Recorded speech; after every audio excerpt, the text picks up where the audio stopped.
أنا قلت لستي قولي لي نصيحة يا ستي. ستي قالت لي اسمع مني نصيحتي وحطها حلق في الودان، 9 سيبك منهم و9 امسك فيهم بإيديك والسنان. أنا قلت لستي قولي لي من هم أوام. ستي قالت لي أول واحد سيبك منه اللي تخلى عنك وقت الأزمة والشدة وصابك بالخذلان، والتاني اللي في وقت الفرح جالك وسابك وحدك وقت الأحزان، والتالت اللي غطيته بجمايلك وهو قابلها بالنكران، والرابع اللي اتمنى يجي يوم فشلك ولما فشلت كان فرحان، والخامس اللي دايما تلاقيه ظلمك وانت مش حاسس وياه بأمان، والسادس اللي دايما يغلط فيك ولا يتأسف لك، لا وكمان يقول ان انت الغلطان، والسابع اللي بيحسدك عالضحكة ويفرح لما تكون زعلان، والثامن اللي ظن السوء فيك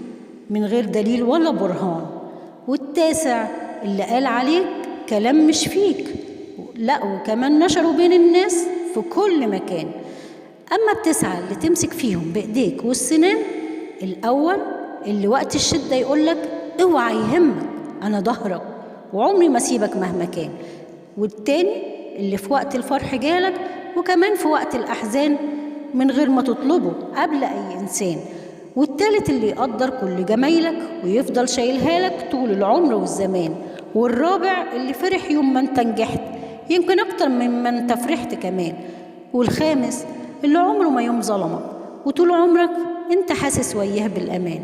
والسادس اللي عمره ما يكسر خاطرك ويسامحك من غير تفكير حتى لما تكون انت الغلطان،